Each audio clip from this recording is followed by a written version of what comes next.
Ya, kita akan ke informasi selanjutnya, pemirsa. Capres dan Cawapres nomor urut 2 Joko Widodo Yusuf Kala memulai gerilya kampanye terbuka. Ya, keduanya memulai masa kampanye dari dua kutub yang berbeda. Jokowi memulai dari Indonesia Timur, sementara JK mengawalinya dari wilayah Barat. Masa kampanye terbuka Pilpres telah dimulai. Capres-Cawapres nomor urut 2 Jokowi JK mengawali langkah mereka ke dua kutub yang berbeda. Capres Jokowi memulainya dari Indonesia bagian timur, sementara Cawapres Yusuf Kala berangkat dari Indonesia bagian barat. Jokowi mengawali langkahnya dengan berkunjung ke Provinsi Papua. Dua kabupaten di Papua akan menjadi ajang kampanye Jokowi, yakni Wamena dan Jayapura. Ketua Umum PDI Perjuangan Megawati Soekarno Putri akan turut mendampingi Jokowi. Minimnya sentuhan pembangunan di wilayah Papua menjadi perhatian Capres nomor urut 2 Jokowi. Bukan sekedar penggalangan massa, melainkan penguatan sosialisasi visi misi pembangunan Jokowi JK, utamanya pemerataan kesejahteraan. Sementara itu, bukan tanpa alasan, Cawapres Yusuf Kala memilih Provinsi Aceh sebagai lokasi kampanye pertama. Bersama Surya Paloh, mantan Ketua Umum Partai Golkar ini akan bertemu ribuan warga Aceh di Sigli, serta ratusan tokoh adat Aceh. JK menuturkan bahwa dirinya memiliki ikatan batin dengan Tanah Rencong. Saat menjabat sebagai wakil presiden, dirinya aktif menjadi inisiator perdamaian di Serambi Mekah yang dilanda konflik gerakan Aceh Merdeka selama puluhan tahun. Sesuai agenda KPU, jadwal kampanye terbuka masing-masing pasangan Capres dan Cawapres telah dimulai dari tanggal 4 Juni hingga 5 Juli mendatang. Dalam Pilpres ini, KPU membebaskan pembagian zonanisasi kampanye setiap pasangan. Tim Liputan Metro TV. Ya, pemirsa, Indonesia Timur ini menjadi daerah tujuan awal kampanye terbuka dari pasangan Capres dan Cawapres Joko Widodo Yusuf Kala. Konsolidasi internal terus dikuatkan agar mampu meraih suara maksimal.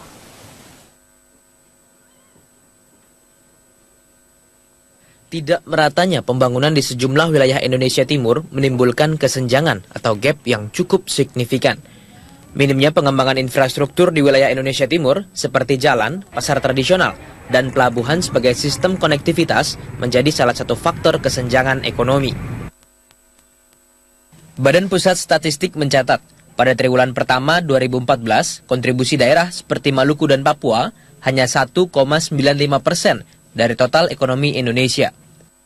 Tidak hanya itu, data Kemendagri mencatat indeks pembangunan manusia di Papua terendah se-Indonesia, yakni sekitar 63,35%. Faktor pendidikan dan harapan hidup termasuk dalam salah satu indikator IPM tersebut. Hal itulah yang lantas menjadi perhatian Capres-Cawapres Jokowi JK. Fokus membangun sektor fisik dan non-fisik di wilayah timur menjadi prioritas untuk meningkatkan pemerataan kesejahteraan. Saya sampaikan bahwa yang namanya pembangunan manusia itu adalah nomor 1 dan itu dilakukan lewat pendidikan. Saya tidak berbicara wilayah per wilayah, tetapi yang saya lihat di Papua memang sangat ketinggalan. Oleh sebab itu di sana harus menjadi sebuah prioritas pendidikan bagi masyarakat Papua. Capres Joko Widodo menegaskan komitmennya. Hari ini dirinya ditemani Ketua Umum PDI Perjuangan Megawati Soekarno Putri mengunjungi Papua. Tidak sekedar menarik massa, Jokowi juga akan menguatkan sosialisasi visi dan misi pembangunan di wilayah Indonesia Timur. Tim Liputan Metro TV. Ya, seperti matahari yang terbit dari timur ke arah barat. Itulah alasan mengapa calon presiden nomor urut 2 Joko Widodo mengawali masa kampanyenya dari tanah Papua. Ya, sementara itu Cawapresnya Yusuf Kala memulai kampanye di wilayah barat Indonesia, yakni di Banda Aceh. Dan berikut ini liputan Priska Niken dan juru kamera Gilang Kelana dari Papua. Bapak, kenapa sih Pak memilih Papua di hari pertama kampanye ini? Matahari terbit itu dari timur. Matahari Indonesia terbit dari Papua. Itulah kenapa mendatangi Papua terlebih dahulu ya Bapak? Untuk perhatian kita terhadap wilayah-wilayah yang memang kurang diperhatikan. Bapak, ini ada yang spesial ditemanin Ibu Pak hari ini kampanye? Ya, karena nama istri saya Irian. Nah, sip tetap jadi presiden. Tetap jadi presiden? Ya. Apa harapannya? Yang pastinya khusus untuk kita Papua di kampung sini mungkin untuk pendidikan, untuk kita punya banyak sarjana, anak-anak sarjana mungkin yang sekarang lagi nganggur, mungkin lebih khusus diperhatikan. Dari Papua, Priska Niken, Gilang Kelana, Metro TV.